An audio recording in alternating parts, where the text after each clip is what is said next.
삼성전자 주주 여러분 반갑습니다. 오늘 삼성전자 주가를 보면서 답답하셨던 분들 많으셨을 겁니다. 분명 어제까지만 해도 시장에서는 구글의 AI 투자 확대 이야기가 나오면서 삼성전자와 SK하이닉스 같은 반도체 대형주가 다시 힘을 받는 것처럼 보였거든요. 구글이 AI 데이터 센터에 돈을 더 쓰면 결국 서버 메모리와 HBM, 기업용 SSD 수요로 이어질 수 있다는 기대가 생겼고, 그래서 시장도 처음에는 반도체 수요를 좋게 봤습니다. 그런데 하루 만에 분위기가 묘하게 달라졌습니다. 같은 AI 투자 뉴스인데 어제는 반도체 수요 기대처럼 보였고 오늘은 빅테크 비용 부담처럼 해석됐습니다. 이게 지금 시장이 헷갈리는 지점입니다. 구글이 AI에 돈을 많이 쓴다는 건 분명 반도체 기업 입장에서는 좋은 이야기입니다. 누군가 데이터 센터를 지어야 GPU가 팔리고, GPU가 팔려야 HBM이 필요하고, 서버가 늘어나야 D램과 SSD도 들어가니까요. 그런데 투자자들이 다른 쪽을 보기 시작했습니다. AI에 돈을 이렇게 많이 쓰는데 이게 언제 이익으로 돌아오지? 빅테크들이 계속 데이터 센터에 돈을 쏟아부으면 단기 수익성은 괜찮은 건가? 혹시 AI 기대가 너무 앞서간 건 아닌가? 이런 의심이 다시 커진 겁니다. 그래서 오늘 삼성전자 하락을 볼 때는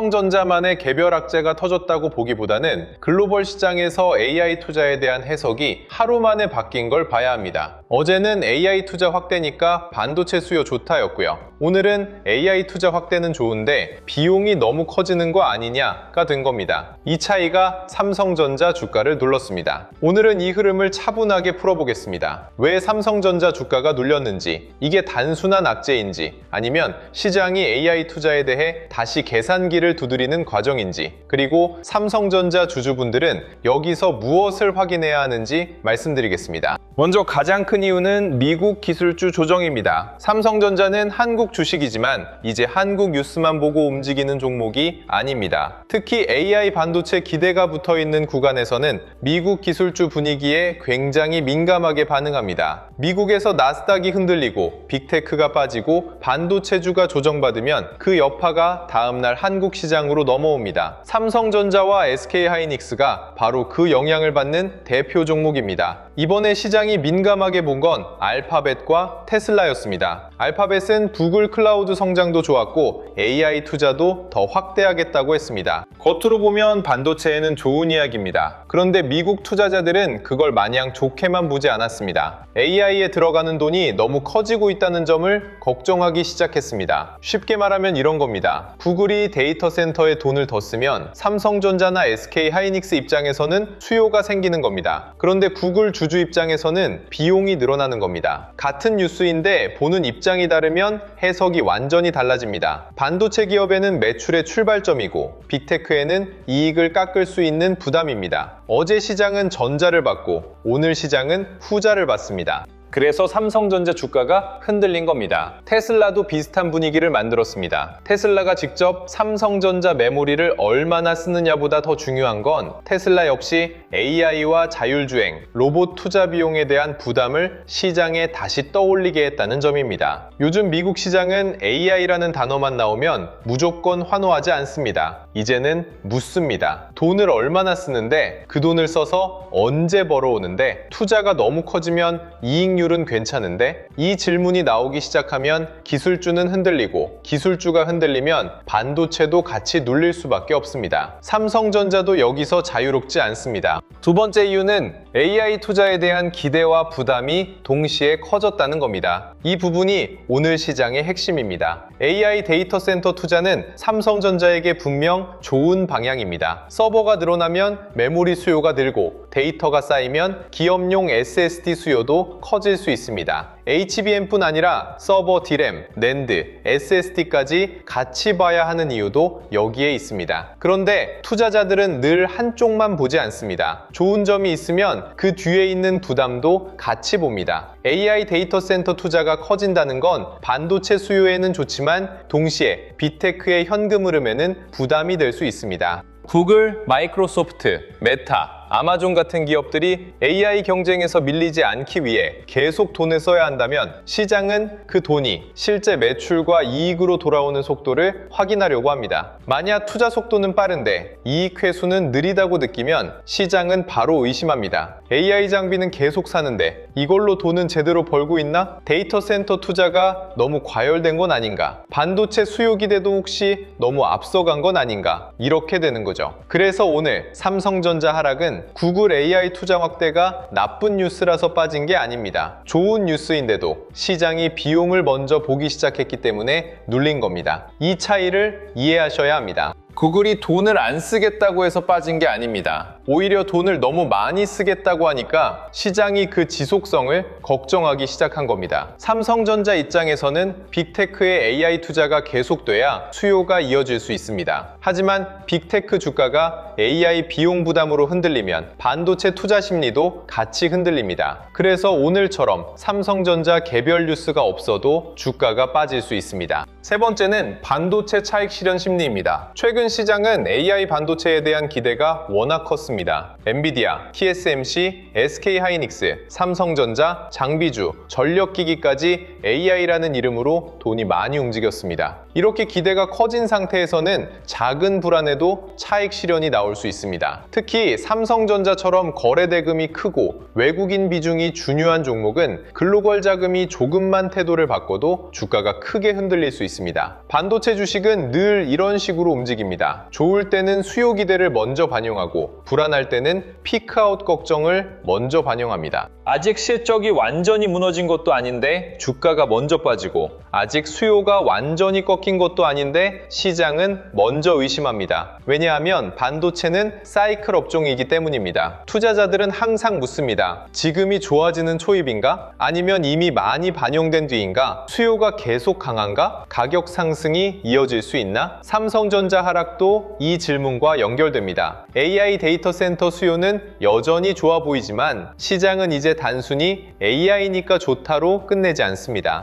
수요가 실제로 계속 강한지, 메모리 가격이 얼마나 더 올라갈 수 있는지, 삼성전자가 그 수요를 얼마나 가져올 수 있는지 따지기 시작합니다. 이 과정에서 차익 실현이 나오는 건 자연스러운 흐름입니다. 문제는 이 차익 실현이 단기 흔들림으로 끝날지 아니면 더 큰 조정으로 이어질지입니다. 그걸 판단하려면 오늘 하루 주가만 보면 안 되고 외국인 수급과 미국 반도체주 흐름 그리고 다음 빅테크 실적 코멘트를 같이 봐야 합니다. 네 번째는 유가와 금리 부담입니다. 이건 삼성전자와 직접 연결이 없어 보이지만 시장 전체에는 꽤 큰 영향을 줍니다. 국제 유가가 급등하면 투자자들은 다시 인플레이션을 걱정합니다. 인플레이션이 걱정되면 금리 인하 기대가 약해질 수 있고 금리 부담이 커지면 성장주와 기술주는 압박을 받습니다. 삼성전자는 전통적인 제조업처럼 보일 수도 있지만 지금 시장에서는 AI 반도체 성장주 성격도 같이 갖고 있습니다. 그러니까 금리가 올라가거나 달러가 강해지고 미국 기술주가 빠지면 외국인 자금이 한국 반도체를 줄이는 흐름이 나올 수 있습니다. 특히 코스피에서 삼성전자와 SK하이닉스의 비중이 크기 때문에 외국인이 반도체를 줄이면 지수 전체도 같이 흔들립니다. 이럴 때 개인 투자자분들은 주가가 빠지는 이유를 삼성전자 안에서만 찾으려고 합니다. 회사에 무슨 문제가 생겼나? 삼성전자 뉴스가 나쁜가? HBM에 문제가 있나? 물론 개별 이슈도 확인해야 합니다. 하지만 오늘 같은 날은 큰 시장의 공기가 먼저 바뀐 겁니다. 미국 기술주가 흔들리고 AI 비용 부담이 커지고 유가와 금리 부담이 같이 올라오면 한국 반도체 대형주도 부담을 받을 수밖에 없습니다. 삼성전자가 못해서만 빠지는 게 아닙니다. 글로벌 자금이 위험 자산을 줄이는 날에는 좋은 종목도 같이 빠질 수 있습니다. 그럼 삼성전자 개별 이슈는 없느냐? 완전히 없다고 볼 수는 없습니다. 삼성전자는 여전히 시장에서 확인해야 할 과제가 있습니다. AI 데이터 센터 수요가 좋아도 그 수요를 삼성전자가 얼마나 가져오는지가 중요합니다. HBM에서는 SK하이닉스가 먼저 강하게 평가받았고 삼성전자는 여전히 고객사 확대와 제품 경쟁력을 더 확실하게 보여줘야 합니다. 서버용 D램과 기업용 SSD는 분명 기회가 될 수 있지만 이게 실제 실적과 이익률 개선으로 이어지는지도 확인해야 합니다.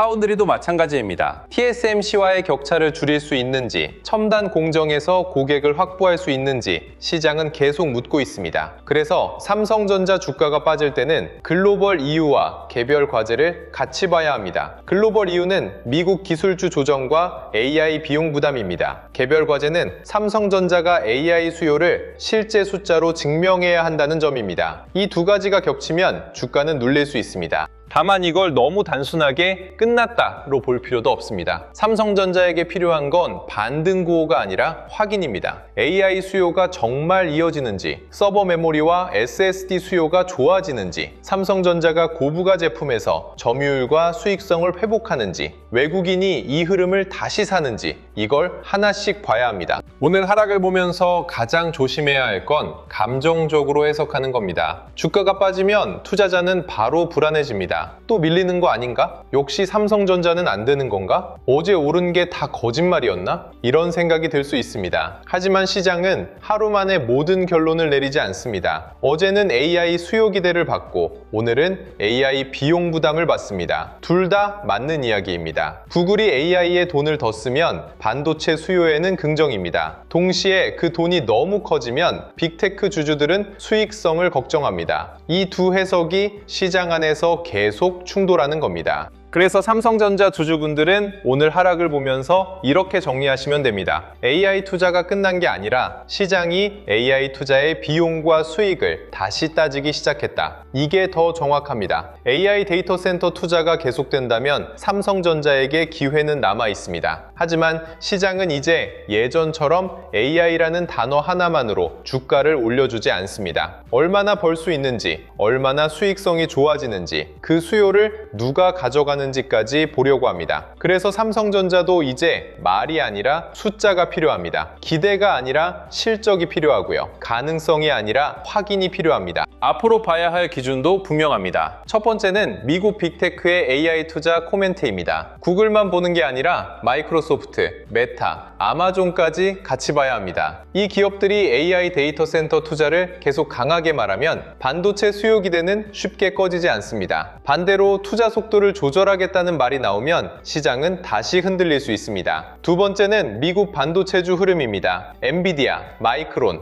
AMD, 브로드컴, 필라델피아 반도체 지수 흐름을 봐야 합니다. 한국 반도체는 미국 반도체 심리와 연결돼 움직이는 경우가 많기 때문입니다. 세 번째는 외국인 수급입니다. 삼성전자는 개인만으로 방향을 바꾸기 어렵습니다. 외국인이 하루 팔고 끝나는지, 며칠 연속으로 줄이는지, 아니면 조정 뒤 다시 사는지를 봐야 합니다. 네 번째는 삼성전자의 숫자입니다. AI 수요가 좋다는 말은 이미 시장이 알고 있습니다. 이제는 삼성전자가 그 수요를 실제 매출과 이익으로 가져오는지 보여줘야 합니다. 서버용 D램, HBM, 기업용 SSD, 고부가 메모리 비중, 파운드리 고객 확보 같은 부분이 앞으로 계속 확인해야 할 지점입니다. 이 기준을 가지고 보면 오늘 하락도 조금 다르게 보입니다. 그냥 겁먹을 날이 아니라 시장이 무엇을 걱정하고 있는지 확인하는 날입니다. 자, 오늘 이야기의 핵심은 결국 이거였습니다. 삼성전자 하락을 삼성전자 하나의 문제로만 보면 놓치는 게 많습니다. 오늘 시장은 미국 기술주 조정, 알파벳의 AI 투자비 부담, 테슬라 급락, 유가와 금리 부담, 반도체 차익 실현 심리가 한꺼번에 겹친 흐름으로 봐야 합니다. 그런데 여기서 끝내면 안 됩니다. AI 투자가 부담으로 해석됐다고 해서 AI 수요가 사라진 건 아닙니다. 오히려 이제 시장은 더 까다롭게 묻기 시작했습니다. 빅테크가 쓰는 돈이 실제 반도체 수요로 이어지는지, 그 수요가 삼성전자 실적으로 연결되는지, 그리고 외국인 수급이 그 흐름을 인정하는지 확인하려는 겁니다. 그래서 오늘 내용과 연결해서 시장 전체를 넓게 볼 수 있는 자료를 준비했습니다. 자료 이름은 앞으로 5년 돈이 움직일 기업 지도입니다. 이 자료는 지금 당장 살 종목을 찍어 놓은 표가 아닙니다. 기업이 무엇으로 돈을 버는지, 최근 실적은 왜 달라졌는지, 회사가 공식적으로 발표한 발표한 투자 계획은 무엇인지부터 정리했고요. 앞으로 1년, 3년, 5년 동안 어떤 숫자가 확인돼야 기업 가치가 달라질 수 있는지도 함께 담았습니다. 회사 발표와 시장 전망은 섭지 않도록 구분했고요. 적정가도 숫자 하나만 보여주는 게 아니라 어떤 실적과 조건을 적용했을 때 나오는지 확인할 수 있게 구성했습니다. 시장은 반도체, IT 및 플랫폼, 자동차 및 모빌리티, 화학 및 소재, 증권, 은행, 제약 및 바이오, 전력 및 인프라까지 8개 섹터로 나눴습니다. 돈은 한 종목에만 머물지 않습니다. AI 데이터 센터 투자가 늘어나면 반도체에서 시작해서 서버용 기램, 기업용 SSD, 후공정, 패키징, 전력기기와 냉각 장비까지 번질 수 있습니다. 자동차도 현대차와 기아만 보는 게 아니라 자율주행, 전장, 배터리, 로봇으로 연결되고요. 그래서 이 자료는 단순한 종목표가 아니라 돈이 어느 길을 따라 이동할 수 있는지 보는 지도에 가깝습니다. 자료 안에는 각 섹터에서 계속 관찰할 대표 기업 68개도 정리해놨습니다. 반도체에서는 삼성전자와 SK하이닉스뿐 아니라 한미반도체, HPSP, 리노공업, ISC처럼 장비와 부품, 테스트에 연결되는 기업들을 함께 볼 수 있고요. IT와 플랫폼에서는 네이버와 카카오, 자동차에서는 현대차와 기아, 현대모비스를 중심으로 전장과 자율주행 흐름까지 볼 수 있게 했습니다. 화학과 소재, 증권, 은행, 제약 및 바이오, 전력 인프라까지 시장의 돈이 어디로 퍼지는지 빠르게 확인할 수 있습니다. 중요한 건 68개 기업을 모두 사야 한다는 뜻은 아닙니다. 시장이 어떤 섹터를 선택하고 있는지, 대장주에서 후속주로 돈이 퍼지고 있는지 확인하기 위한 관찰 목록입니다. 삼성전자는 별도 심층 분석 페이지로 구성했습니다. 메모리 반도체와 파운드리, 스마트폰과 가전, 디스플레이와 전장 사업이 각각 어떤 역할을 하는지부터 확인할 수 있고요. 최근 매출과 영업이익이 어느 사업부에서 달라졌는지, 재고와 설비 투자, 현금 흐름은 어떤 방향인지도 함께 정리했습니다. 삼성전자를 차트만 보면 놓치는 게 많습니다. 메모리 가격이 올라도 재고가 충분히 줄지 않으면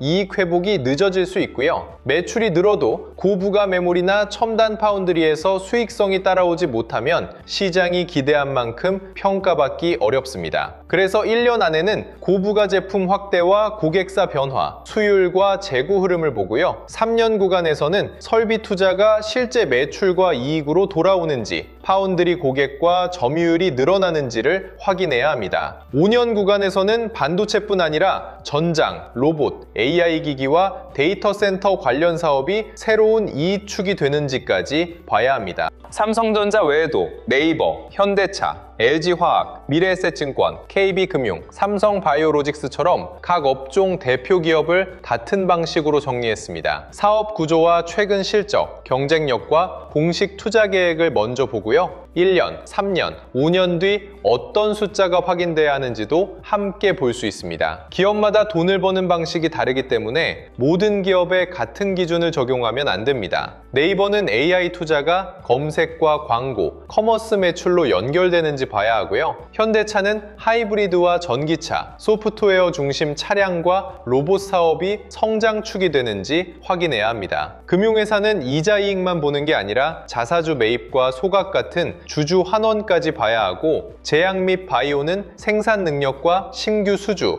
임상과 허가 진행 상황을 나눠서 봐야 합니다. 적정가도 보수적, 기준, 낙관적 세 가지로 나눴습니다. 삼성전자의 경우 고부가 메모리와 첨단 공정 수익성 개선이 늦어지고, 메모리 업황이 약하면 보수적인 평가를 적용하고요. 메모리 업황이 정상적으로 회복되고 회사가 계획한 수준으로 이익이 늘어나면 기준 시나리오를 보게 됩니다. 여기에 시장 점유율 회복과 신규 사업 성과까지 확인된다면 낙관적인 평가가 가능해집니다. 중요한 건 목표가 숫자 하나가 아닙니다. 어떤 실적이 나와야 그 가격이 성립하는지, 반대로 어떤 조건이 무너지면 다시 낮춰야 하는지가 더 중요합니다. 마지막에는 실제 매수 전에 확인할 체크리스트를 넣었습니다. 이 회사가 무엇으로 돈을 버는지 내가 설명할 수 있는지, 매출과 이익뿐 아니라 실제 현금이 들어오는지부터 확인하고요. 외국인과 기관 자금, 거래 대금, 섹터 확산 여부도 함께 보게 했습니다. 현재 가격이 돌파 구간인지, 조정 뒤 회복 구간인지, 이미 기대가 과하게 반영된 과열 구간인지도 구분할 수 있고요. 비중이 너무 몰려있지는 않은지, 분할 진입 계획과 손실 제한 기준이 있는지, 투자 기간은 어느 정도인지도 점검하게 했습니다. 좋은 기업과 좋은 매수 자리는 같은 말이 아닙니다. 그래서 기업의 성장성과 현재 가격, 시장 수급과 내 계좌의 비중을 따로 판단할 수 있도록 만든 겁니다. 자료가 필요하신 분들은